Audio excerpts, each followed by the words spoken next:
Alright guys, today we're going to go over episode 4 of Perfect Score, where we will take a look at the Black Calamity Mastery and the deck kind of core to go along with it. Now, the last mastery that we did was a score mastery, so people know that one a little bit more. So I'm just going to go over what Calamity does and like what its kind of purpose is, just a little bit more in depth. So this one is your black style physical and energy combat cards that can stop attacks, gain raise your anger 1 level. When you play a card or use a card effect during combat that can discard one or more cards from your opponent's hand or remove cards from their discard pile from the game, you may discard the top 3 cards of their life deck instead. So it just sort of has like 2 things it can do. Your cards that stop attacks get you anger, so you can really lean into like kind of an anger mastery with black, which didn't really exist before. Or you can turn your hand discard cards or discard pile hate cards into mill, which is just another angle too. Sometimes you don't have anything interesting still to discard, so you can just turn it into mill. Other times people lean really heavily into just never doing the discard stuff and always just milling. You kind of have different ways you can dig into building this mastery. It just makes you play black in a slightly different way than it kind of ever had been played before. Yeah. Nick, anything you think about this one? Yeah, so like Derek said, it's a little different than most other ones. The important thing to note here is the added Raise Your Anger 1 is in addition to anything else. So if the card already raises your anger 1, this does not raise your anger 2. It raises your anger 1 twice, which is relevant if you're on 4 anger or something like that. That way you can level and then get an additional anger. And those are kind of the 2 things that Calamity does. We'll kind of talk about some MPs that we like to see with this mastery. For me, there's a big split between heroes and villains, but all of them hold the same general concept, which is that they are wanting to interact with either the hand or the discard pile. As you can tell, that's when you get your mill effect here. So some of the most notable personalities are Bookworm Gohan, Torby, Chappy Chai are some of the ones that Chappy Chai has his only card, of course, that can do multiple attacks. Torby's power interacts with the discard pile. So anything like that, Pui Pui interacts with the discard pile. Anything that interacts with the discard pile is a good spot to be in with this mastery. Even if it's just a generic, something small, it doesn't have to have a big effect. The mill effect is there regardless. So, this mastery brings about a lot of like really unique and interesting personalities. There's also, of course, the staple Hirudegarn on the mastery. Hirudegarn is a personality that cares a lot about milling. This mastery mills. You can see the obvious, where that makes sense. And so there's a bunch of different routes you can go with this mastery, which makes it cool. I've found so far that the straight NPPV deck with this mastery is probably not good enough. But this is a great mastery if you want to level casually and, you're happy with whatever level you're on and you're going to gain some anger. Or, maybe even you're playing Vegeta and you're going to sit on Settle Down. This is a good mastery to get you to settle down and nothing else, So let's talk about some of the cards you're going to want to play when you get into this mastery. Well, the thing that makes the most sense to start any kind of discussion about decks is just getting into like staples you're going to play all the time. We started the first episode of this series with the Power 7 type stuff that obviously will still apply here, but it makes sense to talk about the power cards within your own color. So we're going to look at this bottom row here first. We kind of think these are the like 3 like givens that you're going to play in just about everything. So Black Body Destruction, physical discards the card or stops physical attack and discards a random card. Just obviously black staple. Everyone's played 3 of this forever in every black deck, and you're still going to do that. Here, you can turn that discard into mill 3 if that's the thing you want to do. So, feels good. Then, if you're going to play a body destruction, you're probably going to play a buffer block because that can grab that card. This card just is absurd and everyone knows it. Stop a physical or energy and get a card that discards a card. And then Aura Eruption is the newest card in the suite of like wildly staple black stuff, but it's a transform block, so it can be played from your discard pile by discarding a card of the same style and card type.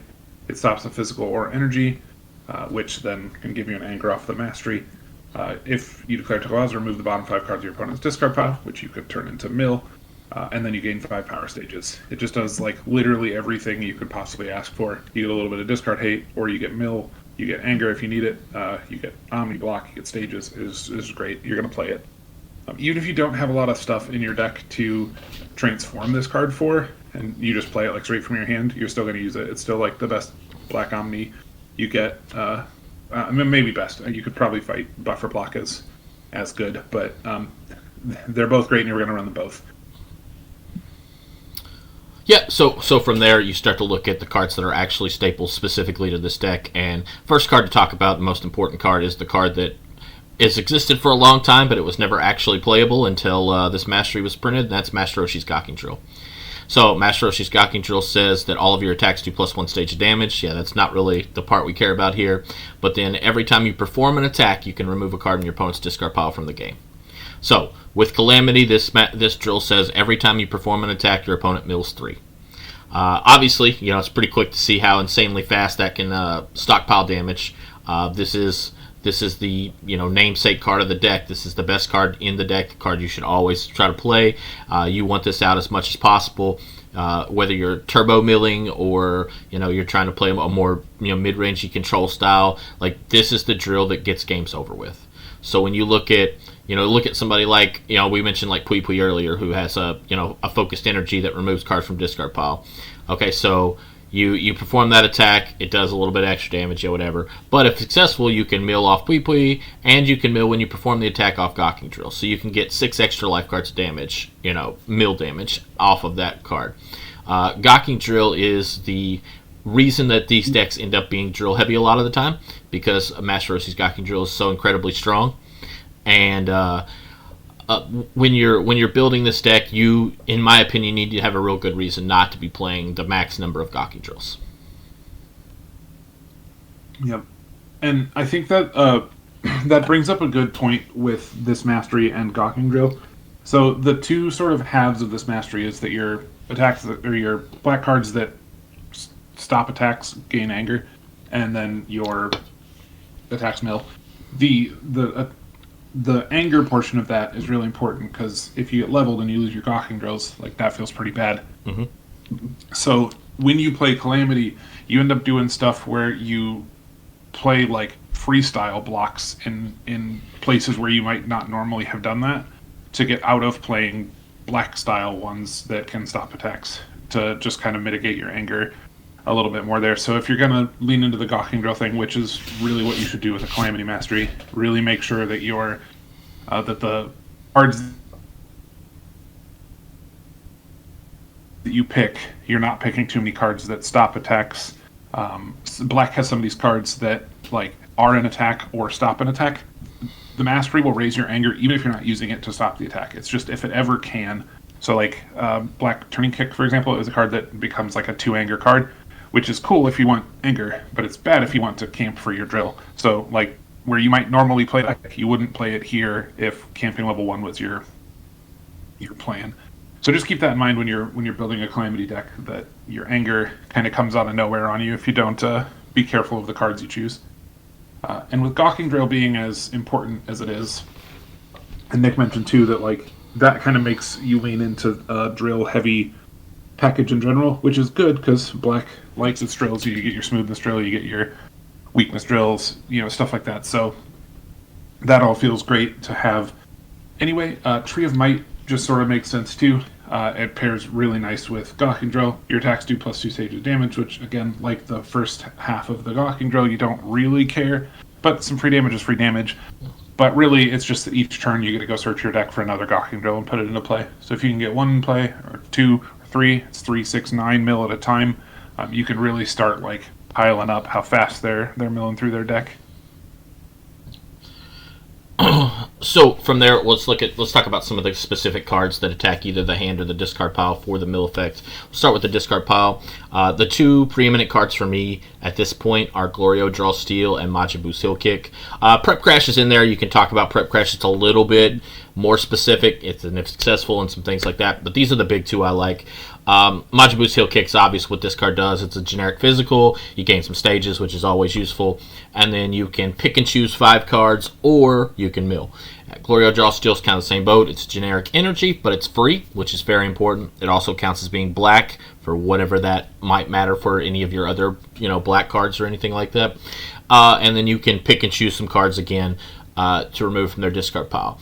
So the key with this is, with especially with Glorio Draw Steel, is if the cards in their discard pile are a problem, if they have transform cards, if they have, if they're playing black and they're gonna recur their stare downs with their, buffer blocks, or they're playing the kick package and you're trying to remove some of that, or maybe they got red axial kick and you're trying to get rid of that critical blow so you don't, get stockpiled on. Like, sometimes it's better to remove all of the cards, and sometimes it's better to mill. So the balance that you got to figure out with especially the discard pile stuff is very, very difficult to do. Now, you can just say, look, I'm a mill deck, I'm going all in, I'm going to mill every single time. That's not like a great strategy, but it does work. Like, I mean, it is a strategy. It is something you can do. But when you get good at playing with this mastery and playing with this style, being able to pick and choose, okay, do they have enough cards in their discard pile that I actually need to get rid of, that the 3 damage isn't worth it? And then it's all about balance. So once you can figure that out between Glorio Draw Steel and Heel Kick, whichever one you're playing in your deck, because generally you're going to play, in this specific style, you're going to play the max of one of them, or sometimes even the max of both of them. But you'll always have one of the 2 of these cards, or both of these cards, in your deck. So we'll move over to the discard cards. Yeah, and these ones really don't need a lot of introduction. If you've played Black before, you've played these cards. Black Chaos Debt. Your opponent discards 2 cards from their hand. It can now be they mill 3. Black Face Slap, if successful, they discard a random card. Could be mill 3. Drop Kick, they discard until they have 2 cards in hand. They mill 3. This one's a cool thing too, because sometimes they just don't have 2 cards in hand to worry about, so like it gives you a little bit of versatility there. But you're going to play a lot of these black cards just kind of in general when you're building a black deck. They're not quite as like straight up staple as this bottom row was, but they're pretty close. But they all make a ton of sense here in this mastery, because all of those discard effects, while still being great at being the black discard effect that they're already good at being, can now do something else to further the additional win con. And Nick mentioned it a little bit with the discard pile hate cards. The thing I think that's like really most important with this the mastery is deciding like how heavy to push the mill thing. I've seen some players where they're like, I'm never ever going to use the discard thing. Every single time the thing comes up, I'm just going to mill you. And that sort of works in its own capacity. But I think that there are a lot of times where it's just so much wiser to use the discard, or to use the discard pile hate removal thing. Sometimes it just makes more sense. Like, one of the ones that comes to mind, like Chaos Debt, right? They discard 2 cards from there. Like, if they're at 2 cards in hand, and you throw this, like, and you discard them to 0, and then they can't do anything the rest of the turn, and then you can keep doing your turn. Or you make them mill 3, like, you would just make them discard 2 cards. Like, I don't think there's a lot of times where you would Chaos Debt to mill unless you were early, they had a bunch of cards in hand or something, and you just were trying to push them, or you were almost done milling a deck out, things like that. But sometimes it just makes more sense to just discard the cards. So I think while you're playing Calamity, really, keep on top of evaluating what's worth, how worth it is to keep pushing the mill. Okay, so now I want to talk about a couple of I call them trap cards. I think every deck and every style has trap cards, cards that may seem good on their face that aren't actually good. And the first one I want to talk about is Black Flying Kick. So if you read Black Flying Kick, it's a physical +2, and it removes the top 3 cards of your opponent's discard pile from the game.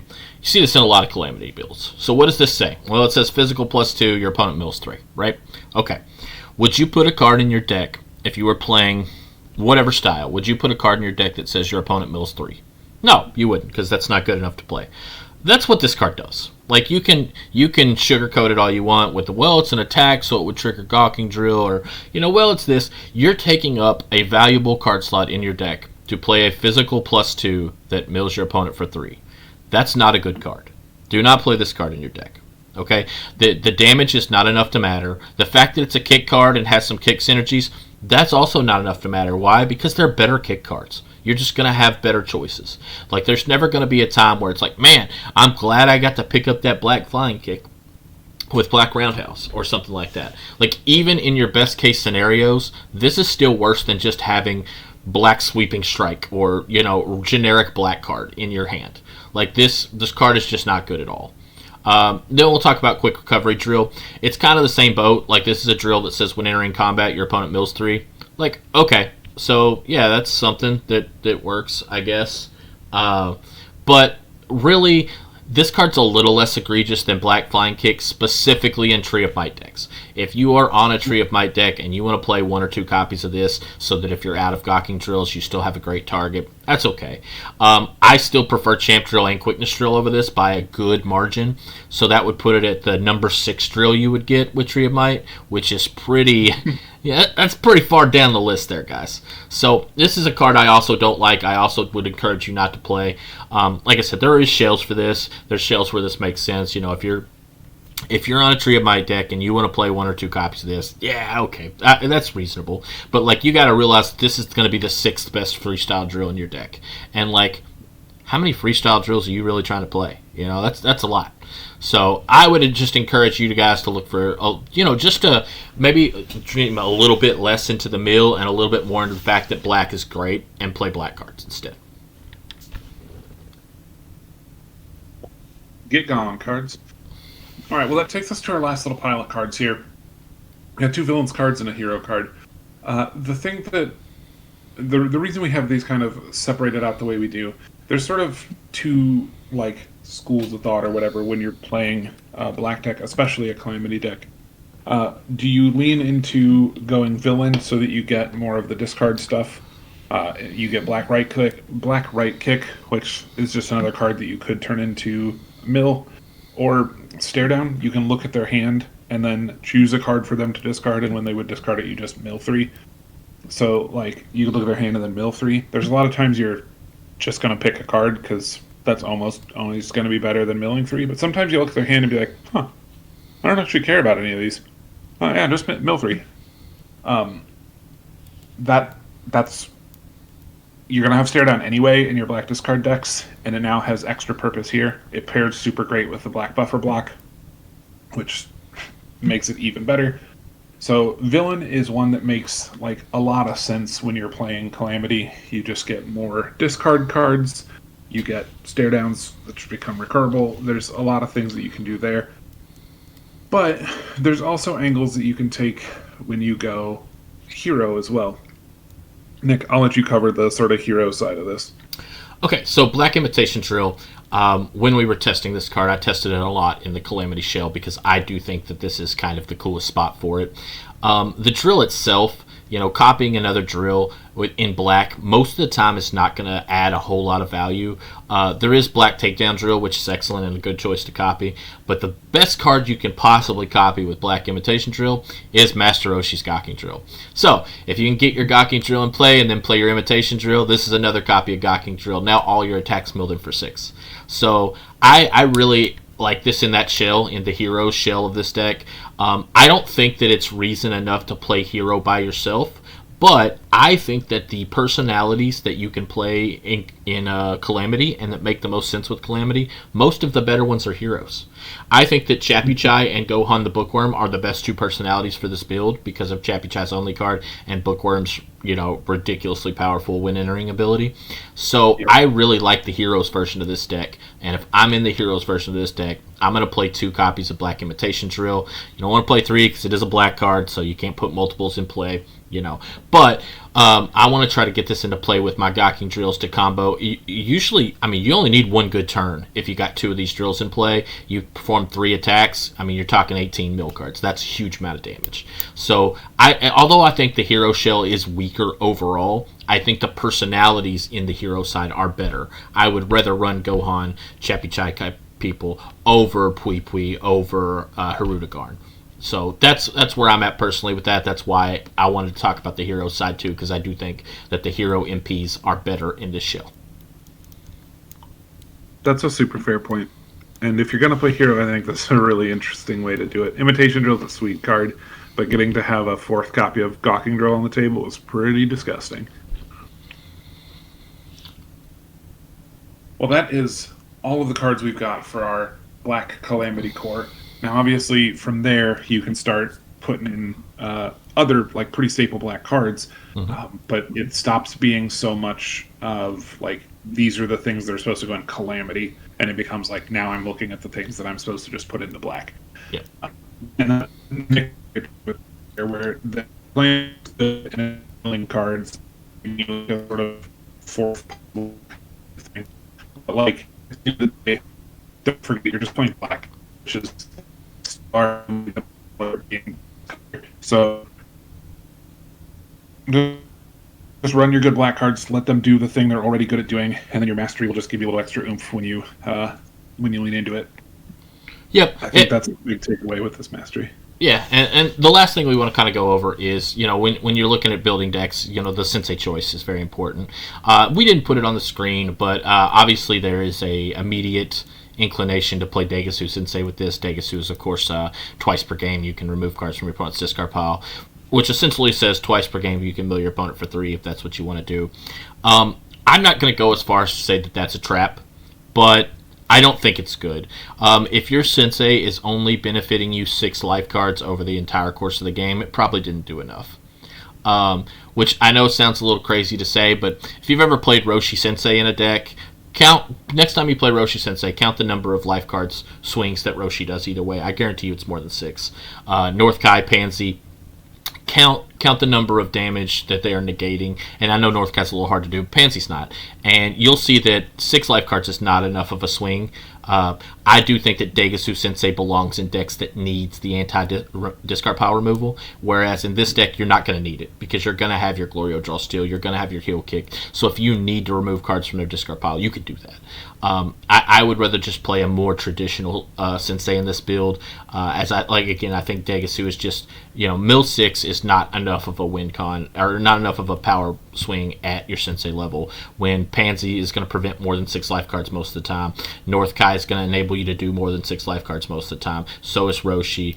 And if you need to be on South Kai or anything like that, obviously you'll know when the time is for that. So don't get stuck just playing Degasu because you think you're supposed to. Great takeaway. Well, guys, that's it for the episode 4 of Perfect Score. Stay tuned for episode 5 when we cover another Masteries deck core. See you next time.